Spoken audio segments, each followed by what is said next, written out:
Modi is directly responsible for the deaths of these students.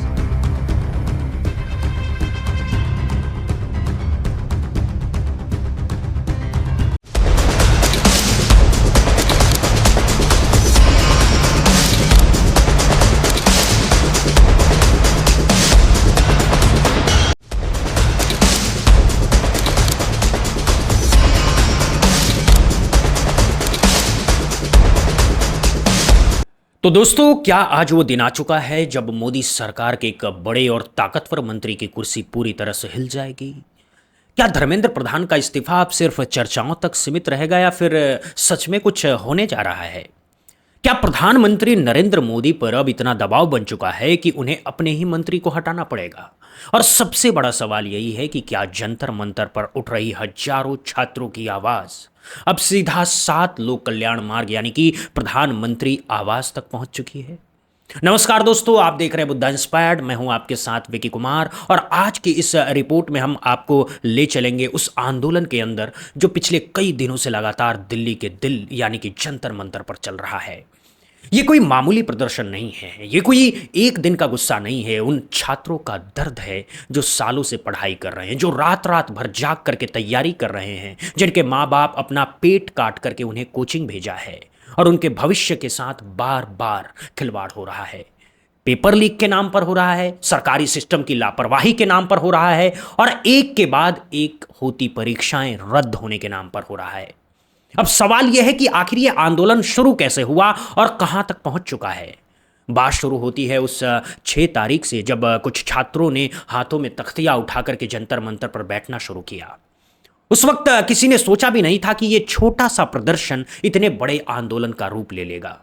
धीरे धीरे 1 दिन से 2 दिन हुए, 2 दिन से 4 दिन हुए और अब ये आंदोलन अपने 7वें दिन में पहुंच चुका है। हर दिन उतार चढ़ाव आते रहते हैं। कभी ऐसा लगता है कि भीड़ कम हो रही है, आंदोलन खत्म होने वाला है, और कभी ऐसा भी हुआ है कि अचानक हजारों की संख्या में लोग जुटने लगे हैं। लेकिन जो बात नहीं बदली वो है छात्रों का जज्बा, उनका जुनून और उनकी एक ही मांग कि धर्मेंद्र प्रधान को इस्तीफा देना ही होगा। अब आप सोचेंगे कि आखिर सारा गुस्सा सिर्फ धर्मेंद्र प्रधान पर ही क्यों फूट रहा है? तो जवाब बहुत साफ है दोस्तों, क्योंकि वो शिक्षा मंत्री हैं और देश के करोड़ों युवाओं के भविष्य की जिम्मेदारी जिस मंत्री के पास है उसकी कमान उन्हीं के हाथ में है। चाहे नीट पेपर हो, चाहे यूजीसी नीट हो या कोई भी और परीक्षा हो, हर एक के साथ कुछ ना कुछ गड़बड़ी सामने आई है। पेपर लीक हुए हैं, परीक्षाएं रद्द हुई है और सबसे दर्दनाक बात यह है कि कुछ छात्रों ने अपनी जान तक गंवा दी है। अब प्रदर्शनकारियों का यह कहना है कि यह लड़ाई सिर्फ एक मंत्री को हटाने तक नहीं है दोस्तों, ये लड़ाई पूरे सिस्टम में बदलाव की है। ये लड़ाई उस सोच के खिलाफ है जो छात्रों के भविष्य को मजाक बना देती है।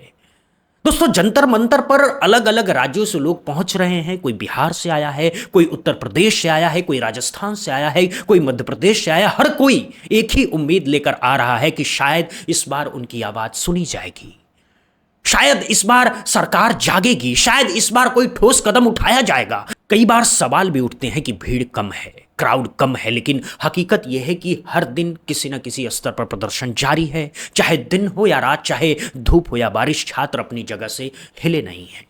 अब इस पूरे आंदोलन को एक और बड़ा सहारा मिलने जा रहा है। खबर है कि लद्दाख के मशहूर समाज सेवी सोनम वांगचुक एक बार फिर इस आंदोलन को ज्वाइन करने वाले हैं और इस बार वो सिर्फ शामिल नहीं होंगे बल्कि अनशन पर बैठने वाले हैं।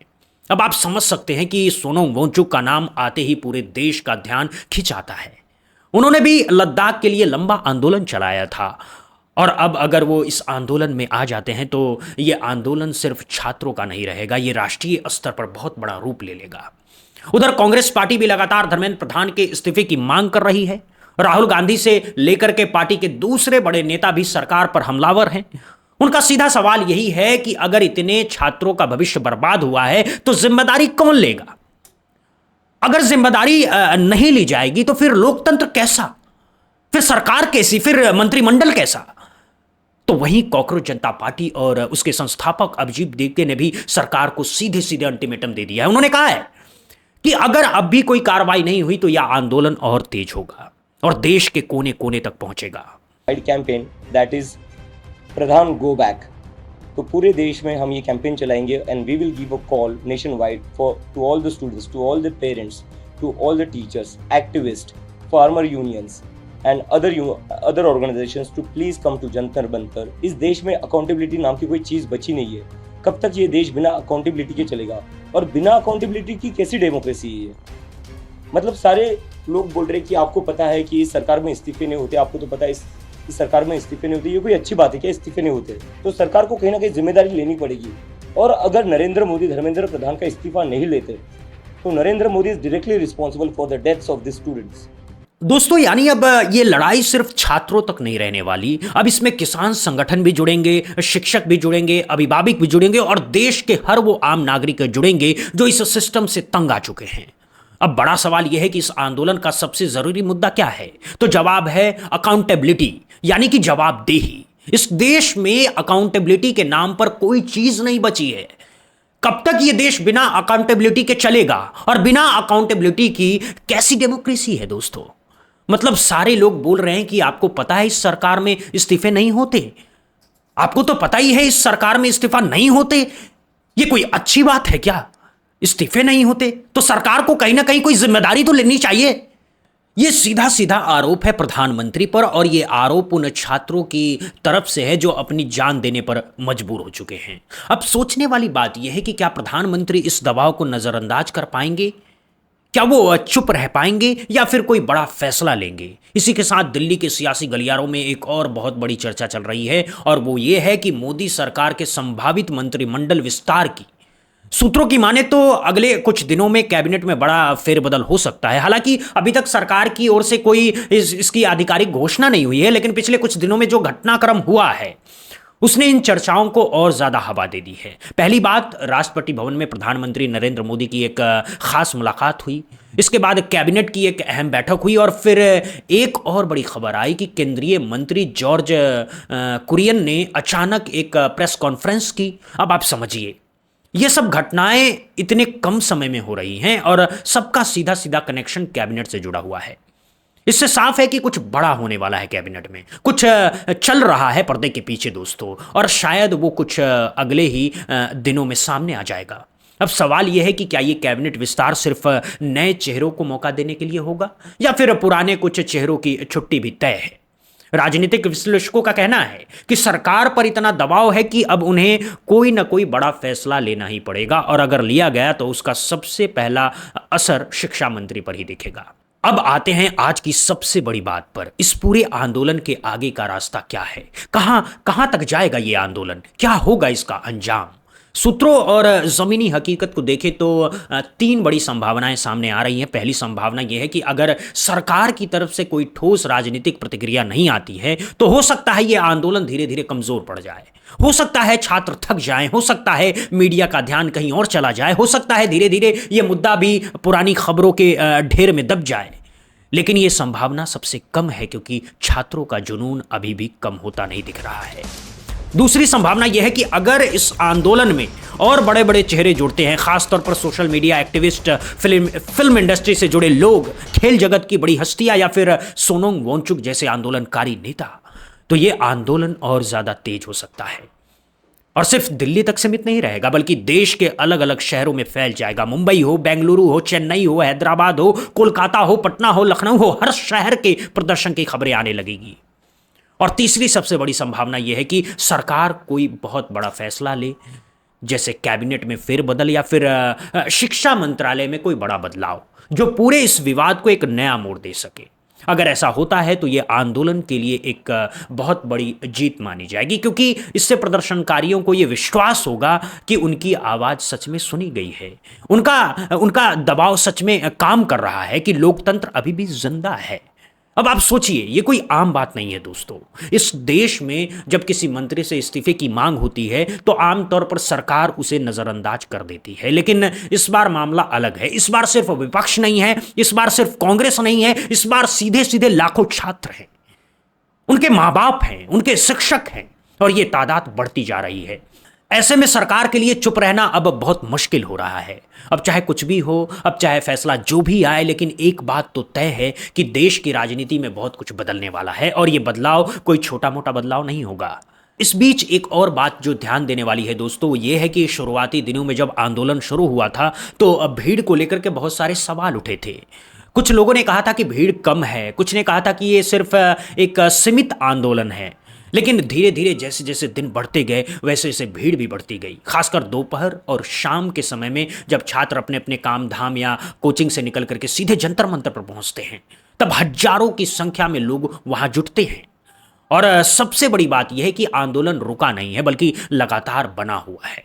अब यहां एक और बहुत बड़ा सवाल खड़ा होता है, और वो सवाल यह है कि मीडिया का रोल क्या है। क्या मीडिया इस आंदोलन को सही तरीके से कवर कर रहा है? क्या टीवी चैनलों पर इसकी चर्चा हो रही है? क्या अखबारों में इसे जगह मिल रही है? क्योंकि अगर मीडिया इस आंदोलन को सही तरीके से कवर नहीं करेगा तो छात्रों की आवाज पूरे देश तक नहीं पहुंच पाएगी। और यही वजह है कि सोशल मीडिया पर इस आंदोलन को लेकर के तरह तरह की पोस्ट हो रही है, ट्वीट हो रहे हैं, इंस्टाग्राम पे शेयर किया जा रहा है, फेसबुक पे शेयर किया जा रहा है। हर जगह छात्र अपनी आवाज उठा रहे हैं, हैशटैग चला रहे हैं। प्रधान गो बैक का ट्रेंड लगातार ऊपर बना हुआ है, और यह दिखाता है कि भले ही मेन स्ट्रीम मीडिया कितनी भी कोशिश कर ले इस मुद्दे को दबाने की, लेकिन सोशल मीडिया के जरिए यह आवाज हर कोई तक पहुंच रही है। दोस्तों, अब बात करते हैं आखिर सरकार के पास विकल्प क्या है। पहला विकल्प यह है कि सरकार पूरी तरह से चुप रहे और इंतजार करे कि कब आंदोलन कमजोर पड़े, लेकिन यह विकल्प बहुत खतरनाक है क्योंकि इससे जनता में और भी ज्यादा गुस्सा पनप सकता है। दूसरा विकल्प यह है कि सरकार बीच का रास्ता निकाले, यानी धर्मेंद्र प्रधान को मंत्रालय दे या फिर कोई कमेटी बैठा दे जांच के लिए। लेकिन यह भी एक ऐसा कदम है जो शायद आंदोलनकारियों को संतुष्ट नहीं कर पाएगा। और तीसरा विकल्प जो सबसे बड़ा है वो यह है कि सरकार सीधे सीधे इस्तीफा ले ले और एक नए चेहरे को शिक्षा मंत्री की जिम्मेदारी दे दे। अब अगर ऐसा होता है तो ये सरकार की एक बहुत बड़ी राजनीतिक जीत मानी जाएगी, क्योंकि इससे ये संदेश जाएगा कि सरकार छात्रों की बात सुनती है, सरकार उनकी समस्याओं को समझती है, सरकार जरूरत पड़ने पर सख्त फैसले लेने से पीछे नहीं हटती है। लेकिन सवाल यही है कि क्या प्रधानमंत्री मोदी ऐसा करेंगे? क्या वो अपने एक बहुत करीबी और भरोसेमंद मंत्री का इस्तीफा लेंगे? ये आने वाले दिनों में पता चलेगा। इस बीच एक और बात जो बहुत महत्वपूर्ण है दोस्तों, और वो ये है कि इस आंदोलन का राजनीतिक असर अगले कुछ महीने में कई राज्यों में चुनाव होने वाले हैं, और इन चुनावों में युवाओं का वोट बहुत मायने रखता है। अगर सरकार ने जल्दी में कोई कदम उठाया तो इसका सीधा असर चुनावी नतीजों पर पड़ सकता है, और शायद यही वजह है कि भारतीय जनता पार्टी के अंदर भी एक तरह की हलचल है। दोस्तों, सूत्रों की माने तो पार्टी के कई बड़े नेता खुद चाहते हैं कि इस मसले का जल्दी से जल्दी समाधान निकाला जाए, क्योंकि अगर यह आंदोलन और लंबा चला तो इसका नुकसान सिर्फ धर्मेंद्र प्रधान को ही नहीं होगा बल्कि पूरी पार्टी को होगा। अब एक और एंगल है जिस पर हमें बात करनी बहुत जरूरी मैं समझता हूं, और वो है छात्रों की मानसिक स्थिति। जो लोग सालों साल पढ़ाई करते हैं, जो दिन रात एक करके परीक्षा की तैयारी करते हैं, और फिर अचानक उन्हें पता चलता है कि पेपर लीक हो गया है, परीक्षाएं रद्द हो गई हैं, उनकी मेहनत बेकार हो गई है, उनका दर्द कोई नहीं समझ सकता। दोस्तों, कई छात्रों ने डिप्रेशन में जाकर के अपनी जान दे दी है, और ये कोई एक दो मामले नहीं है, ऐसे सैकड़ों मामले हैं, और हर एक मामले के पीछे एक पूरी कहानी है, एक पूरा परिवार है, एक पूरा सपना है जो अधूरा रह गया है। इसीलिए जब आंदोलनकारी ये कहते हैं कि प्रधानमंत्री छात्रों की मौत के लिए जिम्मेदार है, तो उनकी इस बात में सिर्फ राजनीति नहीं है, इसमें एक बहुत गहरा दर्द भी छुपा हुआ है जो शायद सरकार समझ नहीं पा रही है, या फिर समझ रही है पर मानने को तैयार नहीं है। अब फिलहाल पूरी तस्वीर तो साफ नहीं है, लेकिन इतना जरूर तय है कि आने वाले कुछ दिन बहुत महत्वपूर्ण होंगे। इन कुछ दिनों में ही ये तय होगा कि यह आंदोलन किस दिशा में जाएगा। क्या ये आंदोलन कमजोर पड़ेगा, या ये सिर्फ और ज्यादा तेज होगा, या फिर सरकार कोई बड़ा फैसला लेगी। हर सवाल का जवाब समय ही देगा दोस्तों, लेकिन एक बात बिल्कुल तय है कि यह आंदोलन इतनी आसानी से खत्म होने वाला नहीं है, क्योंकि इसके पीछे करोड़ों युवाओं के सपने जुड़े हैं, उनकी उम्मीदें जुड़ी हैं, उनका भविष्य जुड़ा हुआ है। और जब ये बात भविष्य की हो तो कोई भी कितनी भी ताकत वाला क्यों ना हो, उसे झुकना ही पड़ेगा। ये लोकतंत्र की खूबसूरती है और यही जनता की ताकत है। अब देखने वाली बात यह होगी कि क्या सच में धर्मेंद्र प्रधान का इस्तीफा होने वाला है, क्या प्रधानमंत्री नरेंद्र मोदी सच में बड़ा फैसला लेने वाले हैं, और सबसे बड़ी बात यह कि कॉकरोच जनता पार्टी और उनके संस्थापक अभिजीत दीपके का अगला कदम क्या होगा। क्या वो सच में देशव्यापी आंदोलन शुरू करेंगे? क्या सोनम वांगचुक सच में अनशन पर बैठेंगे? क्या किसान संगठन इस आंदोलन का हिस्सा बनेगा? ये सारे सवाल बहुत बड़े हैं और इसके जवाब आने वाले कुछ दिनों में ही मिलने वाले हैं। हम भी आपको लगातार इस पूरी खबर की अपडेट देते रहेंगे, क्योंकि ये सिर्फ एक खबर नहीं है, ये एक मोमेंट है, ये एक बदलाव है, ये एक नई शुरुआत हो सकती है। अगर ये आंदोलन सफल होता है तो इससे ये एक संदेश जाएगा कि देश में अब भी जनता की आवाज मायने रखती है, अब भी छात्रों की मेहनत मायने रखती है, अब भी जवाबदेही जरूरी है। और अगर ये आंदोलन असफल होता है तो जवाबदेही नाम की कोई चीज ही नहीं रह जाएगी और ज्यादा कमजोर पड़ जाएगी सिस्टम। इसीलिए ये सिर्फ छात्रों की लड़ाई नहीं है, ये हर उस आम आदमी की लड़ाई है जो चाहता है कि उसकी सरकार जिम्मेदार हो, जो चाहता है कि उसके बच्चों का भविष्य सुरक्षित हो, जो चाहता है कि देश में लोकतंत्र मजबूत हो। दोस्तों, फिलहाल आज की इस रिपोर्ट में इतना ही। अब आपकी क्या राय है? क्या जंतर मंतर पर यह आंदोलन सच में कोई बड़ा बदलाव ला पाएगा? क्या शिक्षा व्यवस्था में सुधार होगा? क्या देश की राजनीति में कोई बड़ा बदलाव आएगा? क्या धर्मेंद्र प्रधान का इस्तीफा होगा, या फिर यह आंदोलन भी बाकी आंदोलनों की तरह ठंडा पड़ जाएगा? अपनी राय हमें कमेंट करके जरूर बताइएगा। हम आपके हर कमेंट को पढ़ते हैं और आपकी राय हमारे लिए बहुत मायने रखती है। आज की इस खबर में बस इतना ही। देश और दुनिया की हर बड़ी, हर छोटी, हर अहम खबर के साथ ऐसे ही जुड़े रहने के लिए आप बने रहिए और देखते रहिए बुद्धा इंस्पायर्ड। अगर आपको हमारी ये रिपोर्ट पसंद आई हो तो चैनल को लाइक करना मत भूलिएगा, अपने दोस्तों और परिवारों के साथ शेयर जरूर कीजिएगा और हमारे चैनल बुद्धा इंस्पायर्ड को सब्सक्राइब करके बेल आइकन जरूर दबा दीजिएगा, ताकि हर बड़ी खबर सबसे पहले आप तक पहुंचे। अगली बार किसी और नई खबर के साथ मुलाकात होगी, तब तक के लिए नमस्कार, जय हिंद, जय भारत।